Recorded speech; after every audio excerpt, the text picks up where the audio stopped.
Hey everyone, and welcome back to another episode of The Invested Fathers, the show for mission-driven dads who want to reclaim their time, build passive income, and leave a lasting legacy.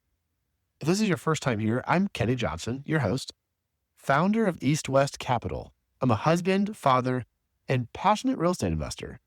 I started this podcast to help other family-focused professionals find smart, time-efficient ways to grow their wealth through real estate syndications, without sacrificing the moments that matter most. Today's episode is going to be a powerful one, but before we jump in, I wanted to share a quick reminder. I'm not just hosting the show, I'm also actively raising capital for high-quality real estate deals. So if you're an accredited investor looking for some passive investment opportunities that align with your values and give you more freedom and flexibility, I'd love to connect. You can schedule a quick call with me using the link in the show notes. Now, let's dive in with my good friend, Jonny Gamet, today's guest, who has a powerful story to share. Enjoy. One story that I'll never forget is my daughter started playing basketball with the middle school team. They call it junior league in her school. And she tries really hard and is working really hard. And her team, God bless them, goes out on the floor and loses most games 35-40 to 2 or 40 to. It's rough. Yeah, but they work so hard and they have great coaches and everything like that. Well, she came down the lane, got the ball, turns and just puts up this shot and she made it. And the look on her face, she turns around and immediately goes to the crowd looking for us. Yeah. And we make eye contact and she's cheering, she's so excited, she's running. Now they're losing by 30, or whatever. But doesn't matter. But she looked and she saw her whole family there. My wife and I, all of her siblings were there cheering her on. Yeah. The photographer at the game, actually, for whatever reason, probably because we jumped up and went crazy, and we were the only ones cheering. And they turned and they take a picture. And we're all jumping up and everything like that. And I told the photographer that meant so much to me because you don't know, just months before.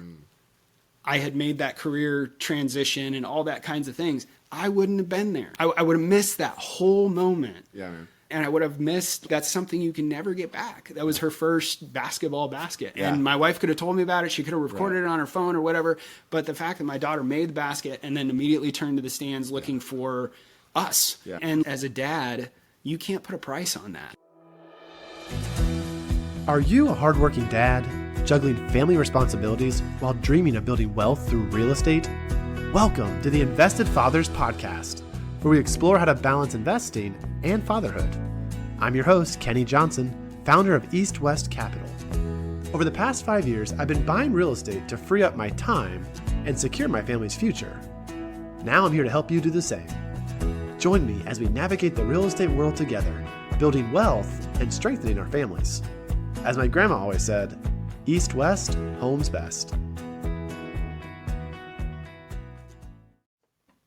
Jonny Gamet in the house today. Jonny, thank you for joining the Invested Fathers. How are you today? I am super excited, man. A big time fan of the show, and I'm excited to be in the guest seat now. Jonny, we met in college, freshman year. Was it freshman year? I think it was your freshman year. Were we the same grade? I don't know. 10. I was 9, so we were close. Okay. I think I was a year ahead of you, but old lobby. We went to the same college. Yep. We served in the lobby crew of the usher crew. Yep. For anyone out there that is a Bob Jones person, they know how revered and sacred that is. We guarded the statues with our lives. We stood there and looked at all the girls walking by and tried to stand up straight and look helpful. That's right. No, it was a good time, and obviously as time has progressed, kids have come into the scene. Mm-hmm. You've stayed in Greenville, as have I, and you've been very active with the Bruins back in the day. I know you're not there now. I'm not there now. And you've just always been media. You're like a radio broadcast voice guy. So anyway, welcome to the show, buddy. Yeah, man, I'm super happy to be here. I'm excited. Jonny, I guess while we were kind of recording there in the intro, we were kind of getting into the sort of heart of what we want to really circle around today, which is that idea of, can you be successful in your job and even in the church and at home? And there's just that tension of, almost maybe even doing too many good things, but at the detriment of other things. Yeah. You've had an awesome health journey, so I want to talk about that today. And let me just go ahead and open it with, tell us what you're doing today And then we're going to kind of probably backtrack and see some of where the highs and lows were on this kind of career journey. Absolutely. So as you said, media has really always been important to me. I grew up loving sports as the youngest of three boys, growing up in Denver, Colorado, and enjoying the outdoors. Whatever sport was in season, we played it. And just realized really early on that I loved sports and maybe wanted to pursue that as a career. So went to college for radio and television broadcasting. I wanted to be, for those old people out there, I wanted to be Stuart Scott or Scott Van Pelt on ESPN, at the Sports Center desk or whatever. That was the dream job. And was on my way to pursuing a career with that. And then came back to my alma mater when they started intercollegiate sports and helped kind of get that off the ground from a branding and marketing and media perspective, and did that for 11 years. And a good friend of mine, we knew each other in college. Adam, we went our separate ways. After college, he went and started a marketing agency. And about 2.5 years ago now, I had been doing some work for them on the side contract, but we decided to make the move and go full time with Herd Media is what it's called. So I do anything and everything over there, helping run the day-to-day of it. And also on the side, I'm a pastor as well at our church here in Greenville. So student and family pastor, which basically means kids all the way up to teenagers, birth to graduation. At our kids ministry, we have somewhere in the neighborhood of about 180 kids, so and their families and all that kind of stuff. So it's a lot of responsibility, and then four of my own. So Wow, dude, I didn't realize that you guys had grown that much. You were saying, how big were you guys when you first started that position back in 2010? Oh, yeah, absolutely. So my wife and I, when we realized we were going to be in Greenville for a little bit, we're both not originally from here. She's from the Pittsburgh, Pennsylvania area. I, of course, grew up in Colorado. We realized we were going to be here. We thought maybe for 2 or 3 years, something like that. We really wanted to get involved in a smaller church. And so when we started going, our church was like 40, 50, 60 people, something like that, real small. We did church out of the back of a truck, basically, where we'd pull up to a location, unload all of our chairs and the piano and all that, the keyboard piano and stuff like that, do church, pack everything back up and then move to the next location. And, we did that for a long time in our church plant. And, about 7 years ago, we got a permanent location downtown. And, it's been awesome. God's been good to grow us and those kinds of things. But my wife and I, in 2010, we had a guy who had started the youth group and then went and planted a church up in Maine, a good friend of ours. And we just kind of slid into the role of running the youth group. At the time, we had literally like 5 or 6 kids. There were Wednesdays that we would come and the adults would outnumber the teenagers. And it's like, this is awkward. 4 adults and 2 kids. This is, all right, what do you want to talk about tonight? But it's been cool to see how God's grown that. Awesome. You're reminding me of the importance of time in regards to when you're younger, the kids aren't maybe in the picture, new family, church plant. Feels like, you have a lot of time to do things. As life goes on, kids come to the picture, the same standards that you had in regards to like free time and, we can volunteer and do this stuff, it shifts. And that even, I think it's more exaggerated as the career picks up. It is. So let's talk about that because give us sort of like, what was the peak that you've, not like it's now dropped, but like in your career journey of doing, pastor, Herd Media stuff that, your Bob Jones, where was that going? And tell us a little more about, that climb. Yeah. So it really started again by God's grace and the great team that we had at Bob Jones. We were able to build something really special, and I don't mean that as pat on the back, but we were winning awards all the time for top Division II institution. Our teams were winning national championships. We were doing consulting type work with other universities who were saying, man, how are you guys doing this? And just all the time. And so God was really good in that. And it got to a point where we were just, we were exploding. We had student athletes coming. We had expansion of our programs. We were bringing on new sports, those kinds of things. And as we were growing in that organization, again, from the church perspective, we were going through a lot of that same growth. So, our youth group was growing, our church was growing, we were getting more families, more people. As I had started to do contract work with Herd after Adam and I had reconnected, that was growing. And so, as you said, what started to happen was all of these things, good things that were all a part of my life, we're all starting to grow, and we're all demanding more and more time and energy and effort. At the same time, my wife and I, our family was growing as well. Right. And, we had gone from having one child when I joined the Bruins back in 2012. And now we had 4 children, and all of our kids were pretty close in age. There was a time that we had 4 kids, 6 and under, and it was tough. As a dad, the sleepless nights and and I give a lot of credit to my wife in those days, because I was in a job where intercollegiate sports, they don't play during the day. They don't play in the mornings. It's late at night, it's weekends. And so there would be a lot of times that we would joke at the beginning of busy season in August.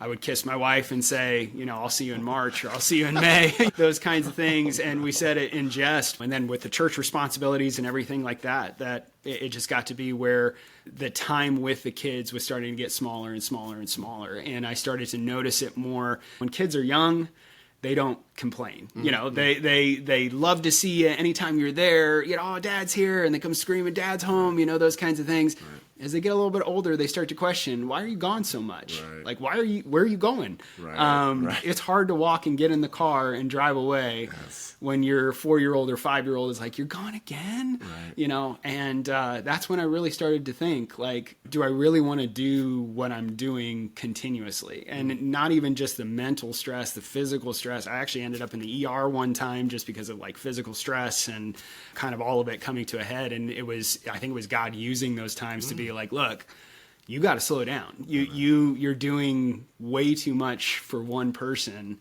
Right. And you got to kind of take a step back and go, where are your priorities really lying here? Yeah. And what is it that needs to back off, and what is it that needs to drop? Yeah. No, that's pretty powerful, dude. I didn't know all that. Yeah. And it makes sense though. And I think that's the kind of like untold story that maybe a lot of dads have out there. It's just like, yeah, these things grew. I mean, everything you said about the church, the business, side business, the side hustles, they all were kind of sort of in an infant stage. Yeah. And even if they were like developed, like there's still just like certain demands that change and flex.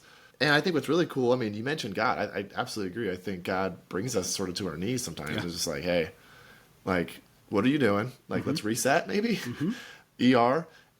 When did the health also become the weight journey? Yeah. Because I mean, that had to be right in the middle of it. Yeah. Oh, absolutely. Right in the middle of it. And again, I'm sure a lot of dads watching this can sympathize with the busier that you get, the more we tend to push ourselves kind of on the back burner and our own health journey on the back burner. And again, I worked in athletics. I worked with a bunch of very, very fit people, especially college athletes. I mean, it's a full-time job what they do. They go to training and practice and road schedules and academics and all that kind of stuff. It really is a full-time job for them. And so we had access to weight rooms and those kinds of things. Literally 10, 15 feet from my office was the weight room. It's right there. And like so many dads, I tried to squeeze it in when I could. And really what started to happen again was the busier that I got, that was the easiest thing I can grab that 30 minutes or that 45 minutes that I normally would be on the elliptical or treadmill or lifting weights or whatever. And I can grab that because I've got to do this. And there's a danger in that. And again, it's not that those side hustles or businesses or church or whatever ministry that you're in sometimes demands that time, but what really has helped me really about 1.5 years ago is when I really started the serious health journey that I'm on right now, was just that moment of saying, like, what are those things that have to be essential in the day? And those are the non-negotiables. And like for me, a couple years ago, it boiled down to time with God, having that time. For me, it's in the morning where I am in studying his word, praying, getting the quiet time that I need oftentimes before the kids wake up, before the daily grind gets going. Number 2 is time with my family, dedicated time with my family, with my wife, with my kids. And then 3 is that some kind of physical movement. It doesn't have to be the same thing every day. Believe me, when I first started, I got up to a certain number of weight that I couldn't believe just physically. And for a while, it was just taking a walk every day and saying, hey, look, I'm going to walk a mile, or I'm going to try to get 10,000 steps in, or I'm going to try whatever it might be. And those are the things that started me thinking, like, again, you have to take your health seriously, because we can put others first. We can put the job first or whatever. But eventually, if we don't take care of ourselves, we're not going to be there to take care of other people. Again, like I said, there was one time in particular, super stressful time at work. We had all this kind of stuff going on. And I got to a point where we're going to set up, and I started to feel like I was having a heart attack. I mean, ultimately, I think what the doctors kind of diagnosed, it was kind of a panic attack, maybe some indigestion, heartburn, those kinds of things. Yeah. But I'm on the side, I'm like breathing heavy. And finally I called my wife and I'm like, I'm going to go to the ER. I think I'm having a heart attack. And so drove down there, thankfully did all the tests. Everything was good. But it was then again, another reminder of God saying like, you have got to slow down and you have got to realize that you can't do everything. And if you try to do everything, you're going to end up killing yourself in the process. I want to maybe go like one more layer on this because our wives, they're essential to our success. 100%. I mean, we could probably talk the rest of the episode on this, but knowing the pressures that we have as the leaders of the household, usually the breadwinners, spiritual leaders, like there's just kind of a lot on our shoulders. And I don't think there's really a lot of conversations that happen with other men on just like, hey, this is hard sometimes. And it's like, well, be a man, like toughen up, let's go. Who cares? But I feel like in these moments of like physical, emotional exhaustion, who's there to help us? It's usually our wives. And just like they see it, they're the front row of everything we're doing. Could you maybe share what was the interaction there on you guys coming together? Was there like relational issues beforehand, or was it like she's always been a supporter and it just was like one more thing? Like, give us a little bit about that. So part of my wife's upbringing, her dad is a Christian school administrator and was a basketball coach. And so I think she was used to seeing someone in her household kind of burn the candle at both ends. Again, as a principal, you're there first in the morning. Then all the ancillary duties of a small Christian school. He's the janitor, he's the coach, he's the bus driver. So I don't think it was a culture shock for her for that because she was so used to seeing her mom do that with their family. But again, when it kind of reached its tipping point in my career, I remember having some conversations, and I think I was surprised because she wasn't surprised. Like she was like, I can tell you're struggling. And like, it took some humility to be able to admit like I needed help. And so once we started to be real with each other, and again, I have trusted people in my circle as well of other men who noticed it as well, who were coming alongside and saying, you can't do this anymore, man. Like, and again, I think we do a good job as men as well of disguising everything. And, oh, it's all good. Hey man, how are you? Oh, I'm great, man. Good. And inside there's this war that's going on inside. It's like, if you really knew what was going on in my mind, you wouldn't have asked me that question, how I'm doing, because I could give you 4 hours of why I'm not okay. And we need to be better about that as men, I think, of especially having that circle of guys, other men, other fathers, other guys that can speak into our lives, because I don't think it's fair for our wives to have to always bear that burden, because they shouldn't have to. They have their own burdens to bear. I mean, my wife is a teacher, works full time as well, and has to juggle her own plate of caring for the kids, and being a good wife, and her ministries at church and everything like that. So it's for me to come home and complain, all this stuff I have to do. She's like, yeah, me too. Yeah, same, bro. And so, but it is so important to have that circle around where you can confide in people, and then you can have guys that come in and say, you know what, I've noticed you're off, and how can we work through that together? So. No, that's huge. The community, some people have workout buddies. Obviously the church is probably the best place to have men in your corner, older men if possible. And I've seen some big victories in my life just being consistent. You think about it, these CEOs, these big, high-earning people, and there comes a point where it's like, I need this activity in my life, these people in my life, and I'm cool with investing, maybe is a better term, investing hours in each week with these people, because like my bucket over here is empty, or it's getting dangerous, completely low. So great point there. Our wives are obviously like our first probably supporter in the trenches, but to like put everything like, hey, I need you to help me right now, fill my cup, and it's like I need you to fill my cup. Exactly. So great point on the community. For sure. So I guess the question is like, what happened when you started realizing, we're overdoing it. We got the family, all these other buckets that you're working on. Did you just like did you just pull the plug on one or two, or kind of tell everybody, hey, this is what I'm doing? Like, could you maybe give us a little step by step on like the mindset there? Yeah. So it came to a head, basically. Again, had some of the physical challenges that I was running into. Job was exploding, side hustle was exploding, church thing was exploding.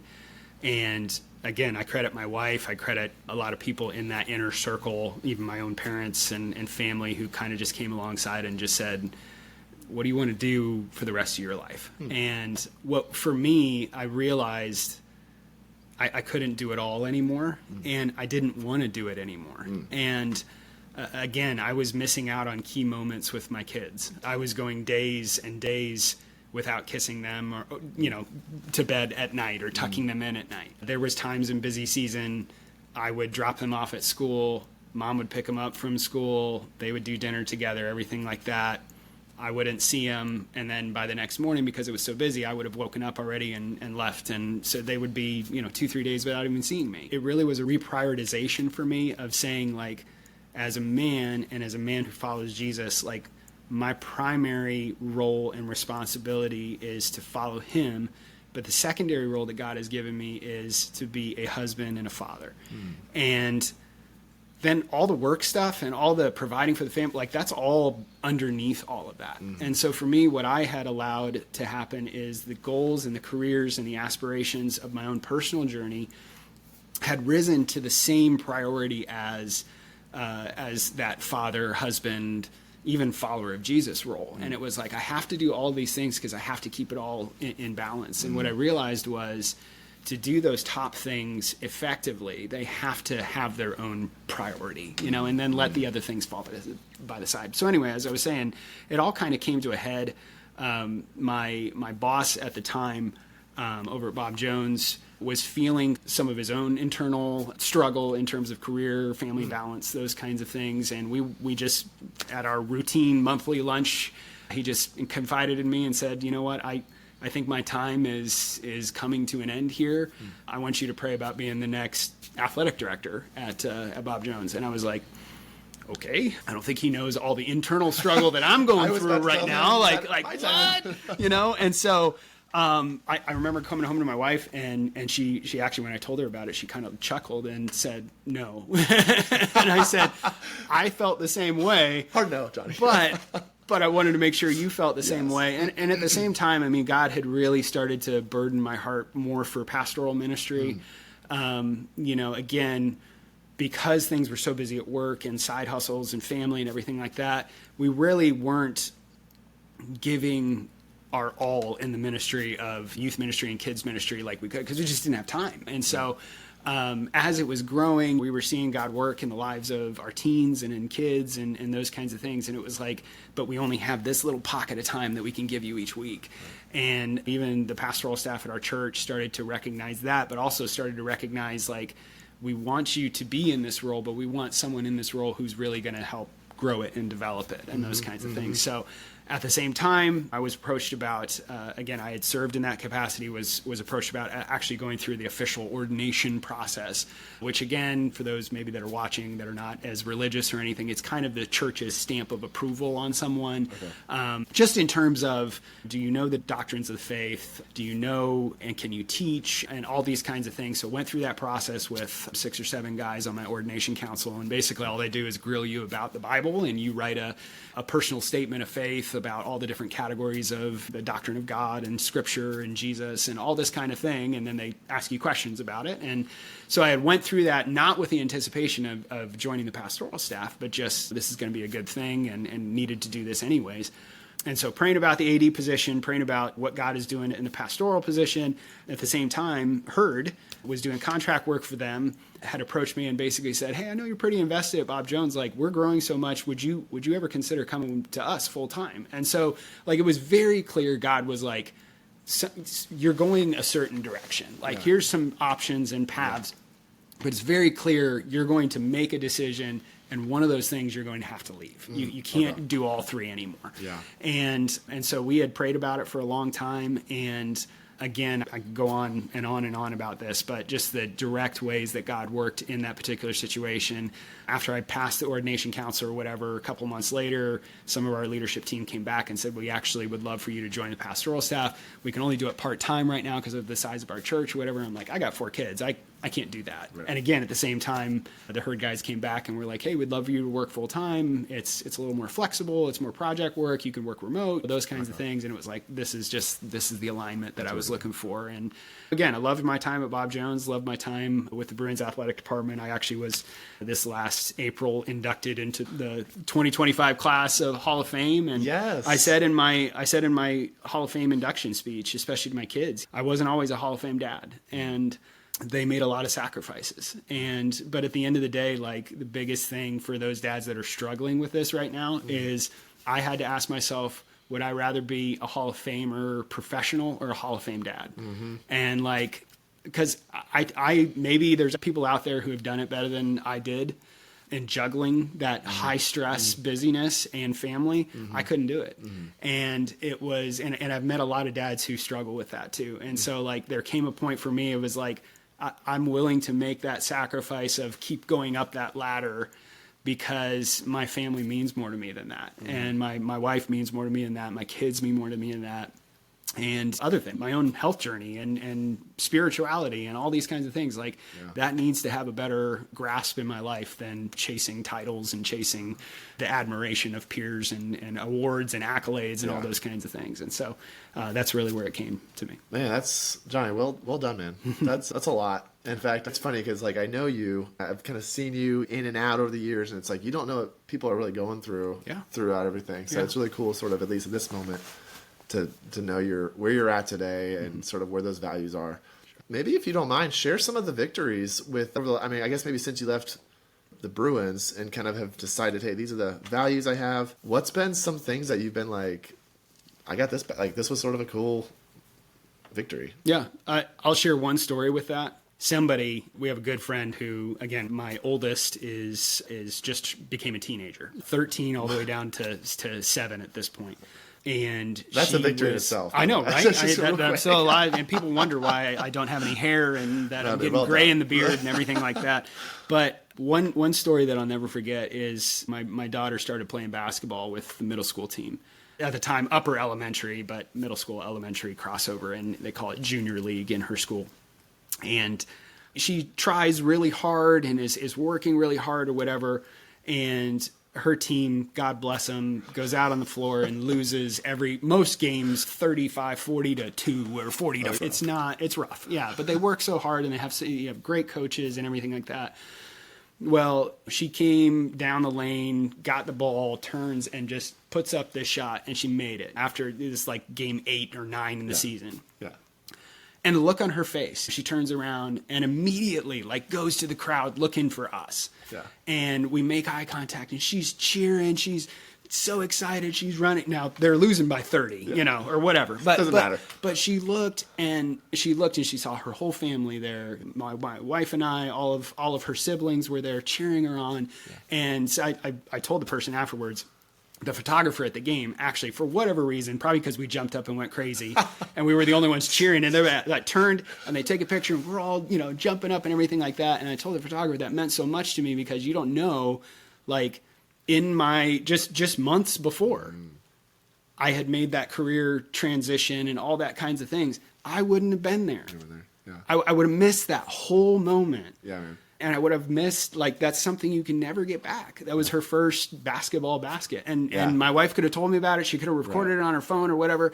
But the fact that my daughter made the basket and then immediately turned to the stands looking for us. Yeah. And as a dad, you can't put a price on that. Like, I would challenge dads out there, like, would I rather be sitting in a meeting or making another deal or working for another hourly rate or get those kinds of moments and memories. And like for me, I wanted to make the sacrifices that we needed to make. We had to make some lifestyle changes, which is fine. We're fine. We're not poor. We're not missing meals and those kinds of things. But it was one of those things where it's like, I'd rather have those moments than miss out on that just for chasing the dollar or whatever. Yeah. So that's one way. That's awesome. Again, from the church perspective, I could share story after story of from a physical perspective, the fact that I sleep more now. Obviously, been hitting the gym more. Health is better, those kinds of things. So I, in turn, when I'm focusing on myself in those areas, I find I'm able to give more to others because, again, I have that sleep. I have more energy. I have that kind of stuff just because I've taken those little pockets of time to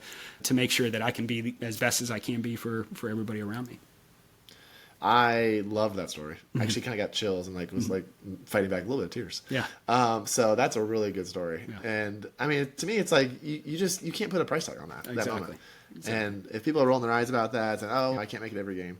We obviously do the best we can. Yeah. But there's a cost to everything. In fact, when I love when people say like, oh, what you do is so risky, or it's like, you're a real estate investor, like, how do you borrow people's money and do these things and in my mind, my response is, well, you are risking your life, missing some things. Exactly right. I'm not saying I'm going to just like throw someone's money away.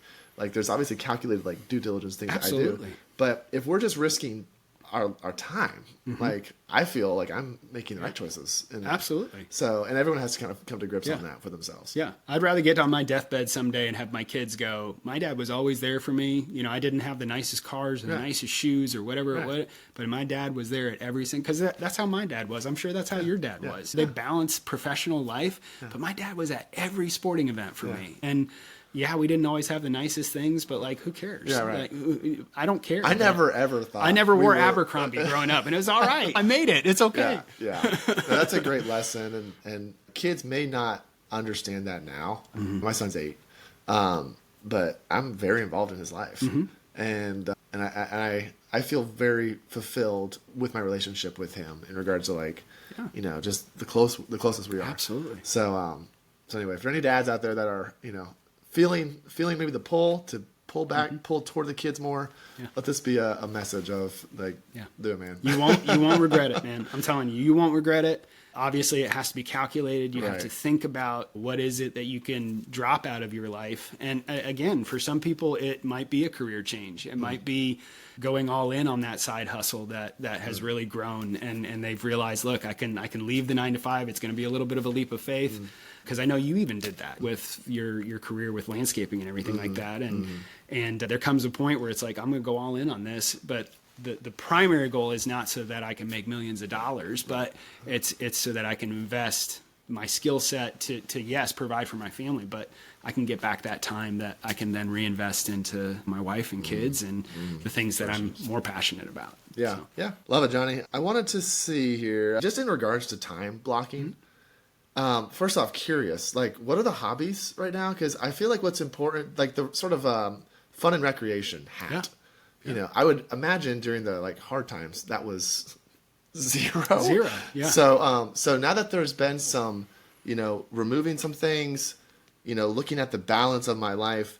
What are some things you enjoy doing right now? I mean, even with the kids or without kids, I mean, we love, especially, Greenville is such a great community for hiking trails and those kinds of things. Honestly, something that someone kind of drilled into me a couple of years ago too is just taking your kids in the day-to-day that you have to do. So like my kids enjoy, we go to Home Depot or whatever, and I've got to get some things or whatever, and they know that Dad's kind of a softie, and I might get him a candy bar, or we might stop at Starbucks on the way home, or those kinds of things. But we try to do that. Even my wife does that, a really good job of that too, of trying to, as we have to go about the day-to-day of just normal life, of taking a kid with us in that. It gives them kind of that one-on-one time with dad or mom. And again, you have to do those things anyways. And so we do a lot of that, but we do a lot of, again, Greenville's awesome. We do a lot of ministry together as a family. My kids love serving in different capacities in church. My teenager is on the welcome team, and so as people come in, she's greeting them and stuff like that. So, it's good to, again, just to have that kind of time for us. It's not that we didn't spend time together when I was so busy and so stressed and all that kind of stuff, but it was like now the time is, I feel like, more precious, more special because I'm not taking a hike with the kids wondering what I'm missing at work, or I get back to my phone and it's just blowing up with all kinds of things that I have to do, or kids have gone to bed and I'm still up at 1 or 2 or 3 o'clock in the morning trying to finish everything. And so again, it's just the idea of we enjoy our life together more, I would say, just because we're all have the energy to be able to do right. it. So, Yeah. It's we love hiking. We love riding bikes, obviously exploring this great city and doing all the fun things. And I'm actually one curiosity, another question in regards to like the pastor hat. So those in the ministry, this show, it's had different people on with different walks of faith. I'm a Christian. We went to a Christian college, so I feel very strong about how important my faith is to me. And there's a lot of give that happens, especially if you're a leader. Like, absolutely, you're like the lead servant. Like you are pouring out to other people. So maybe if you could give me some either victories or struggles of as a dad leading in the church. Some of the deacon meetings I go to, well, they're at 6 o'clock at night and they're like till like 9. It's like not the ideal like family time. Exactly. But like, what else do you do it? So any wins or discoveries on that front of leading the household through the like in ministry as well? Yeah, absolutely. One thing, again, I was kind of on the outside of those leadership circles in the early days because, again, I was in charge of the youth group, but I wasn't officially on pastoral staff. Now that I have, the last couple of years, been in those, first of all, I want to tell people, like, I think there's a misperception about what a pastor actually does. I know even growing up, sometimes it was like, you have to preach 2 sermons, like, what a job. But the amount of good pastors, good faith leaders, the amount of time that they spend investing in other people is just shocking to me. And I was not fully aware of that until I started doing it myself. The lead pastor at our church and the other pastors, the deacons, others, just the amount of time and energy and effort they pour into people each week, not to mention the amount of time they pray for people and the amount of time they spend studying God's word, preparing the different ministry and that kind of thing. And so, like, for me, I wanted that, but I don't think I was fully ready for some of the challenges that brings, because particularly in Christian circles, I think are really good at, like we talked about before, if we show up on a Sunday, hey, how are you, man? Oh, it's good. How was your week? Oh, it's good. And really we're masking the struggle of what was really going on that week. And so for me as a pastor, I've had the opportunity now to kind of have people pull that curtain back a little bit.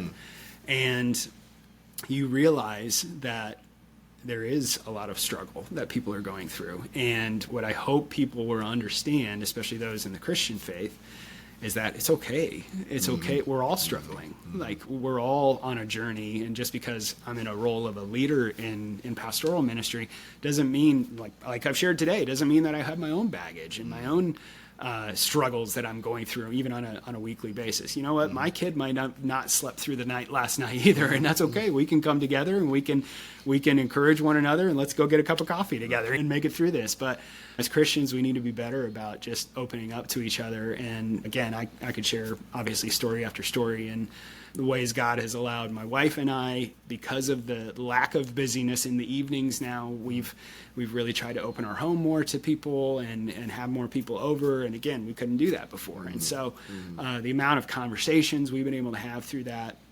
And I would say with that as well, my wife has done a great job, more so than I have in recent years, of just like opening up her home for her friend group to be around. And they come and they know there's toys and clothes and the house is not perfect and pretty and everything like that. But the amount of times that my wife has just had people over and, I'll come home from doing stuff and there's 3 ladies on my couch and they're all drinking coffee together, or they're eating the snacks in our fridge or whatever, and their kids are running around. That's great. That's life. That's what we want. And so to allow people to just be in your life and you can pour into each other and those kinds of things, it's great to have that kind of ministry. Jonny, I would say great job, man. The successes you've shared have been encouraging to me.